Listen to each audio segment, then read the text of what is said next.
गोरा काला जानते हो? गोरा काला कहानी का नाम है गोरा काला। सफेद कबूतर की बेहोशी कम हुई तो उसने खुद को नए संकट में फंसा देखा। एक कबूतर था ना, वो बेहोश था। उसने अपने आप को संकट में देखा। अरे यह घोंसला तो मेरा ही है, फिर यह काला कौवा यहाँ क्या कर रहा है? उसके मुंह से शब्द निकल गया, मर गए। एक तो उसके पंख में बहुत दर्द था, उसे यह भी मालूम नहीं चल रहा था कि वह कब से बेहोश है और यह सामने दुश्मन खड़ा है। वो सफेद कौवा बोला। कौवे ने कबूतर की मानसिक दशा को भांप लिया। भैया तुम डरो नहीं, मैं तुम्हारा दोस्त हूँ। तुम कई दिनों से अचेत पड़े थे, मैं ही तुम्हें रोज दाना पानी देने आता था। शुक्र है कि तुम्हारी बेहोशी खत्म हो गई। कौवा बेहोश था ना, तो काला कबूतर जो था वो उसको खाना पीना खिलाता था। तो कौवा जब बेहोश में आया तो उसने कहा मेरा घोंसला भी ले लिया, कौन है? तो उस कबूतर ने बोला कि डरो मत, मैं ही तुम्हारी देखभाल करती हूँ। और यह मेरे घोंसले के बाहर छाया यह कहाँ से आ गई? कबूतर का डर कुछ कम हुआ। कौवे ने गर्दन झुकाकर धीरे से कहा, धूप ज्यादा थी, कुछ तिनके मैंने जोड़ दिए थे ताकि छाया कम रहे। कबूतर को अभी भी अपनी आंखों पर और कानों पर भरोसा नहीं था। वो कबूतर अपने घोंसले में बेहोश था ना, तो कौवा उसकी देखभाल कर रहा था। तो वो तिनका लाकर ऐसे छाया कर दिए ताकि उसको धूप न लगे कबूतर को। अब कबूतर को अपनी आंखों और कानों पर भरोसा नहीं था कि कौवा ऐसा भी कर सकता है। कबूतर को अब धीरे धीरे याद आ रहा था, उस दिन वह अपने घोंसले में आराम से बैठा कोयल का गाना सुन रहा था। किसका गाना सुन रहा था? कोयल का। तभी कोई चीज सिर से टकराई, टन। उसके बाद वह क्या हुआ मालूम नहीं। वो टकराने से बेहोश हो गई ना, अब उसको मालूम नहीं तो उसके बाद क्या हुआ। आखिर मेरी यह हालत कैसे हुई? कबूतर ने सवाल किया। कबूतर ने सोचा है यह मेरी हालत कैसे हुई। उस दिन मैं दूर वाली पीपल पर बैठा जंगल को निहार रहा था। किसको निहार रहा था? जंगल को। मैंने देखा कि एक लड़का गुलेर से पत्थर चला रहा था। जो गुलेर तुम लोग चलाते हो ना, वही गुलेर से वो पत्थर को मारा। मैंने हल्ला किया, कौवे तो उड़ गए, लेकिन तुमने ध्यान नहीं दिया, गुलेर का पत्थर तुमसे टकरा गया। और गुलेर का जो पत्थर था उसको कबूतर को लग गया और सब कौवे तो उड़ गए थे ना। हम कौवे ने इकट्ठा होकर इतना शोर मचाया कि लड़का भाग गया, तभी से तुम बेहोश हो। कौवे ने पूरी घटना बता दी। कौवा जो था उसने पूरी घटना बता दी। किससे बता दी? कबूतर से पूरी घटना बता दी। लेकिन मैं सफेद गोरा, तुम काले। कबूतर बोलता है मैं सफेद हूँ, गोरा हूँ, और तुम काले क्यों हो? आखिर तुमने मेरे लिए इतना क्यों किया? कबूतर ने अपने मन ही मन बात झिझकते हुए कह दी अपने मन की बात। कमाल के पक्षी हो तुम, इसमें काला गोरा क्या होता है? बोलता है कबूतर, कौवा किसमें काला गोरा क्या है? पक्षी तो हम भी हैं, तुम भी हो। अरे हम सभी एक ही डाल पर सबके पक्षी हैं। हम एक दूसरे की मदद नहीं करेंगे तो क्या कोई बाहर से आकर करेगा? अगर कोई शरारत करोगे, यहाँ कर आपस में मारपीट करते हो तुम लोग, तो ठीक है। अगर कोई बाहर से आकर मारे तो उसको मारने दोगे? नहीं ना। कबूतर की बात समझ में आ गई। यदि कौवे ने सही समय में मेरी मदद नहीं की होती तो मैं जीवित नहीं होता।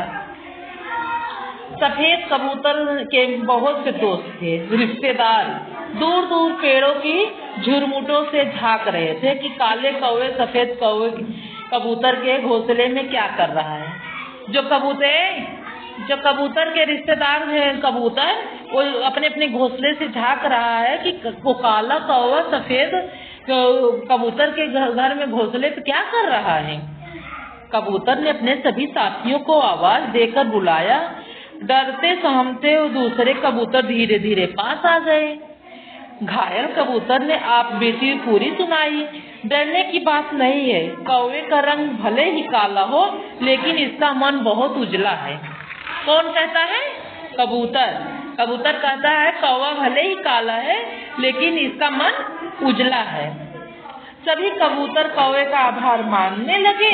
कौवे ने कहा, अच्छा अब मैं चलता हूँ। कहाँ चल दिए?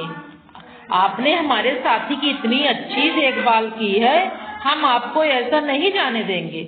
कुछ दिन हमारे मेहमान बनकर रहो तो कृपा होगी, और यदि कुछ दिन आप हमारे पास रहे तो हमें जंगल के नए कायदे कानून सिखाएंगे, हमें मुसीबतों से बचने के तरीके सिखाएं। हम सभी आपके आभारी होंगे। कबूतर के सरदार ने कौवे से निवेदन किया। कौन निवेदन किया? कबूतर के जो सरदार हैं वो कौवे से निवेदन किए कि यहाँ रुको, मुझे कुछ सिखाओ ना। इस तरह कौवा कबूतरों के सफेद पंचायत घर में रहने लगे। कई बार कौवे कबूतरों की बस्ती में आ जाते हैं और कबूतर भी कौवे के साथ भोज का आनंद लेते हैं। यही नहीं, अब तो कौवा कबूतरों का सरपंच भी बन गया। कोई भेद नहीं, न कोई काला न कोई गोरा, सब एक बराबर है ना। न कोई काला है न कोई गोरा है, सब एक बराबर है। एक अच्छा लगा? चलो हम कहानी सुनते हैं, छोटी चींटी की बड़ी दावत। इस साल भी सावन भादो सूखे निकल गए। पिछली बार भी बादल देखने को आंखें तरस गई थी। अब तो जंगल में हरियाली खत्म हो गई, पानी नहीं बरस रहा था ना। परेशान पक्षी आसमान की ओर देखते और कहते, काले बादल जल्दी आओ, पानी तुम बरसाओ। पक्षी सभी बादल की तरफ देखते और कहते, काले बादल तुम भी आओ, पानी बरसाओ। पर पानी नहीं बरसा तो नहीं बरसा। जंगल के जानवर भूख प्यास से बेहाल हो गए थे। सभी जानवर इकट्ठा हुए और शेर राजा के पास गए। अगर कोई समस्या होती तो उन लोग अपने मम्मी पापा से बताते हो ना, और जिसके दादा दादी रहते हैं उनसे शिकायत करते हो, देखो मम्मी मुझे मार रही है ना। वैसे ये लोग राजा के पास गए अपने। महाराज, आप तो जानते ही हो कि इस साल भी पानी नहीं बरसा। इस अकाल की स्थिति में हमारे खाने के लिए कुछ नहीं रह गया। हमारे बच्चे भूखे प्यासे हैं, क्या करें? सभी पक्षी तो उड़ गए हैं, हम कहाँ जाएं? आप महाराज हैं, हमारे लिए कुछ प्रबंध करें। जानवर रोने भी लगने लगे। सभी जानवर राजा के सामने रोने भी लगने लगे। शेर बड़ी देर तक सोचता रहा और बोला, धरती के ऊपर तो अब कुछ नहीं, अब कुछ बचा नहीं। सुनते हैं कि जमीन के अंदर भी खाने के लिए बहुत कुछ होता है, पर उसे खोजा कैसे जाए? राजा भी समस्या में है ना। वो बोले कि जमीन पर तो कुछ नहीं है, अब कैसे जमीन के अंदर की खोज की जाए कि क्या है उसमें। भीड़ से सांप निकला। क्या निकला? और आगे आकर बोला, महाराज सच है, जमीन के नीचे खाने और पीने की चीजें का भंडार है, लेकिन उसे ऊपर कैसे लाया जाए इसका कोई उपाय नहीं है। सांप बोलता है जमीन के नीचे है, लेकिन कैसे ऊपर आए ये नहीं पता है। गधे को गुस्सा आ गया। किसको गुस्सा आ गया? वाह, यह भी कोई बात हुई।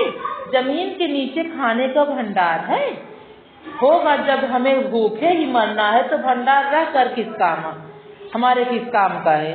गधा बोलता है चाहे जितना भरा हो, लेकिन मैं भूखा ही मर रहा हूँ तो हमारे किस काम का है ना। खरगोश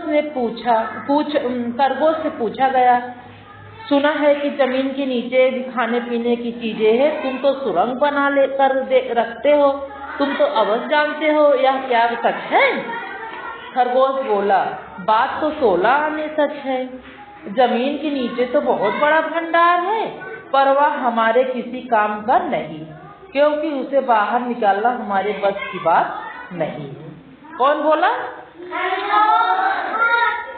छोटी सी चींटी खुद को दूसरे जानवरों को पैरे से नीचे से आने से बचाने की जुगत लगाते हुए वह यह बातचीत सुन रही थी। उसने धीरे से कहा, मैं सोचती हूँ कि सबको थोड़ा बहुत बचाकर जरूर रखना चाहिए, यह सोचकर कि न जाने कब जरूरत पड़ जाए। वो छोटी चींटी बोलती है कि थोड़ा बहुत सबको बचाकर रखना चाहिए, पता नहीं कब किसकी जरूरत पड़ जाए। उसकी बात पूरी होने से पहले ही हाथी और भैंसा गुस्से से बोला। कौन गुस्से से बोला? भैंसा गुस्से से बोला, मी रिरियाने वाली इस छोटी चींटी को देखो, हमारा मजाक उड़ा रही है, हमें नहीं सुनना तुम्हारी बकबक। शेर को गुस्सा आ गया। हमारे राज्य में सबको बोलने का बराबर अधिकार है ना, कोई छोटा बड़ा नहीं है। आप लोग चींटी को अपनी तो पूरी बात करने दो ना, यहाँ सब बच्चे बराबर है ना। हाँ, तो वैसे वो राजा बोलता है कि यहाँ सब बराबर है, उसको तो अपनी बात रखने दो। चींटी ने हिम्मत बटोर कर कहा, मैंने अपने बिल में खाने की कुछ चीजें बचा कर रखी हैं, मैं उसे लेकर आती हूँ। इस कठिन घड़ी में सभी लोग उसी से काम चलाएं। चींटी अपने बिल की ओर चल दी। यह देखकर इतनी गंभीर घड़ी में भी कई जानवरों को हंसी भी निकल गई। सभी सोचने लगे, कहाँ हाथी और कहाँ चींटी की खुराक। कुछ ही देर में चींटी आई और 4 दाने ले आई। हाथी ने 4 दाने देखे तो चिघाड़ कर बोला, ओ चींटी, इन 2-4 दानों से जंगल के सब जानवरों का पेट भरना चाहती हो? कौन बोला?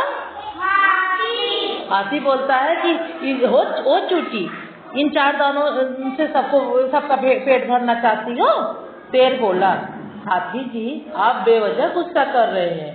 तुम यह सोचो कि इस नन्ही सी चींटी ने अपने लिए कुछ तो बचा कर रखा है, वह ले आई, और तुम हो कि उल्टा सीधा कह रहे हो। शेर की बात सुनकर चींटी बोली, महाराज, हम सभी चींटियों ने जो कुछ अपने बुरे दिनों के लिए बचा कर रखा था, वह कुछ ही देर में आपके सामने हाजिर होगी। चींटियों का मतलब बहुत सारी चींटियां ना। अब क्या हुआ, देखते ही देखते हजारों चींटियां कतार बनाकर अपने अपने बिलों के अंदर से खाने की चीजें बाहर निकालकर ढेर लगाने लगी। वहां तो खाने के सामान का बड़ा पहाड़ खड़ा हो गया। यह देखकर सभी हैरान हो गए। सभी चींटियां अपने बिल से 2-2, 4-4 दाना लेकर आई कि इतना इकट्ठा हो गया जैसे पहाड़ हो गया, इतना सारा हो गया। और सब देखकर हैरान हो गए। वहाँ सभी जानवर बड़े थे ना, लेकिन सब जानवर हैरान हो गए। सबको भूख लगी थी। जानवरों ने छत कर दावत उड़ाई। कई दिनों बाद भरपेट खाना मिला। सब बहुत खुश हुए, बोले कि कई दिनों बाद हमको भरपेट खाना मिला, भोजन मिला है। जैसे ही जानवर अपने अपने घर की ओर जाने लगे, शेर बोला, दोस्तों, आप सभी को चींटियों को धन्यवाद देना चाहिए। किसको धन्यवाद देना चाहिए? क्यों? हाँ, क्यों? अपना खाना लेकर आई ना मुसीबत के समय। जिन्होंने मुसीबत में आपकी मदद की है।